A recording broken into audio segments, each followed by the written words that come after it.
আসসালামু আলাইকুম। পার্থক্য চ্যানেলে নতুন আরও একটি ভিডিও নিয়ে আপনাদের মাঝে হাজির হয়েছি। আজকের বিষয় সেলসিয়াস এবং ফারেনহাইট। তো তীব্র গরমে আমরা বেশ কিছুদিন যাবৎ অতিষ্ঠ হয়ে আসছিলাম। এখন মোটামুটি আবহাওয়া অনুকূলে আসছে।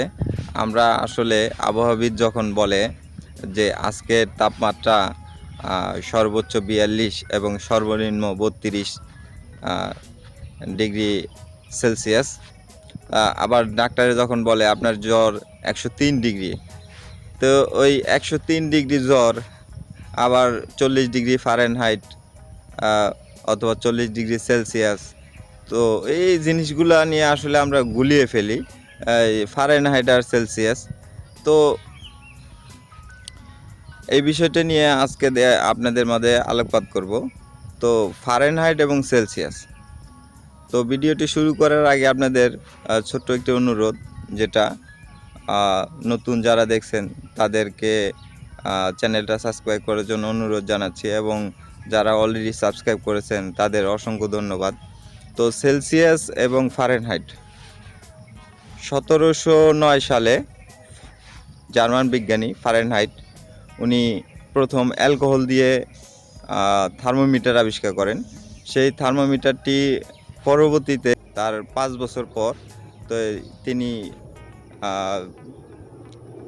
পারদ দিয়ে, যেটা আমরা মার্কারি বলি অথবা পারদ বলি, পারদ দিয়ে তিনি থার্মোমিটার আবিষ্কার করেন, যেটা আমরা এখনও জ্বর মাপার যে থার্মোমিটার, সে থার্মোমিটারে এখনও আমরা দেখতে পারি তার বিজ্ঞানী ফারেনহাইট যিনি আবিষ্কার করছিলেন ওই থার্মোমিটারটা এখনও আমরা জ্বর মাপার কাজে এখনও আমরা ব্যবহার করে থাকি। তো পারদ দিয়ে মিটারটা ১৭২৪ সালে জার্মান বিজ্ঞানী ফারেনহাইট তিনি ৩টা বিষয়ের উপরে একটা স্কেল মানে স্কেল তৈরি করেন। আপনার পারদ দিয়ে যে থার্মোমিটারটা আবিষ্কার করছেন সেটা 3টা স্কেল। প্রথম স্কেলটা হলো শূন্য স্কেল, যেটা অ্যামোনিয়াম ক্লোরাইড, পানি এবং বরফ 3টার সংমিশ্রণ। অ্যামোনিয়াম ক্লোরাইড, পানি এবং বরফ এই 3টার সংমিশ্রণে যে একটা তাপমাত্রা পাওয়া যায়, সেই তাপমাত্রাকে উনি শূন্য নির্ধারণ করে আপনার একটা স্কেল তৈরি করেন। সেই স্কেলটা শূন্য, এবং পরবর্তীতে ৩২ যেটা পানির হিমাঙ্ক, যেটা বরফ তৈরি হয়, সেই হিমাঙ্কটাকে আপনার ৩২ ডিগ্রি ফারেনহাইটে তিনি নির্ধারণ করেন ৩২ যেটা হিমাঙ্ক। এবং পরবর্তীতে উনি আপনার ৯৬ ডিগ্রি ফারেনহাইট, যেটা মানুষের স্বাভাবিক তাপমাত্রার সাথে সামঞ্জস্যতা রেখে একটা স্কেল নির্ণয় করেন। পরবর্তীতে এটা সংস্কার হয়ে ৯৮.৬ এটা নির্ধারণ করা হয়। তো এই 3টে স্কেলের উপর নির্ণয় করে তিনি একটা স্কেল নির্ণয়। বিজ্ঞানী ফারেনহাইট যখন 3টে স্কেলের উপরে নির্ণয় করে যখন একটা মিটার তৈরি করেন, থার্মোমিটারটা তৈরি করেন, তখন একটা পানির ফুটঙ্কর একটা দরকার ছিল। তো তার সহকর্মীদের সাথে মিলে তখন একটা পানির ফুটঙ্ক ওই স্কেলের সাথে সামঞ্জস্যতা রেখে পানির ফুটঙ্ক নির্ণয় করা হয়, যেটা হিমাঙ্ক থেকে ১৮০ ডিগ্রি যেটা স্কেলটা তৈরি হয়, যেটা ৩২ থেকে নিয়ে ১৮০, যখন এটার স্কেলটা তৈরি করা হয় তখন ১৮০ হয়। তার মানে আপনার পানির ফুটঙ্ক হয়ে যায় আপনার ২১২ ডিগ্রি। তার মানে ৩২ থেকে ১৮০ হলো আপনার পানির হিমাঙ্ক থেকে ফুটাঙ্ক, মানে বরফ থেকে নিয়ে ফুটাঙ্ক পর্যন্ত ১৮০, এবং শূন্য থেকে নিয়ে যখন আপনার এই তার স্কেলটা নির্ণয় করা হয় তখন এটা নির্ধারণ করা হয় ২১২ ডিগ্রি ফারেনহাইট। তো এই হলো বিজ্ঞানীর ফারেনহাইটের স্কেলের ইতিহাস, এবং এরপরে জানবো আমরা সেলসিয়াসটা বিজ্ঞানী সেলসিয়াস 1742 সালে উনি একটা ম্যাট্রিক্স পদ্ধতিতে বিজ্ঞানী ফারেনহাইটের স্কেলটাকেই অনুকরণ করে উনি ম্যাট্রিক্স পদ্ধতিতে, মানে 100 ম্যাট্রিক্স মানে আপনারা জানেন 10 শতাংশের একটা হিসাব।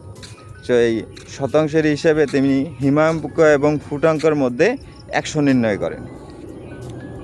তার স্কেলই ব্যবহার করে হিমাঙ্ক থেকে ফুটাঙ্কটা 100 নির্ধারণ করেন, যাতে ব্যবহারের সুবিধার্থে জনসাধারণ সবাই যাতে বুঝতে পারে। তো উনি শূন্যকে উনি হিমাঙ্ক মানে বরফ এবং ফুটাঙ্ক 100 উনি নির্ণয় করে উনি একটা সূত্র তৈরি করে উনি কিছুদিন পরেই যক্ষা রোগে তিনি মারা যান। পরবর্তীতে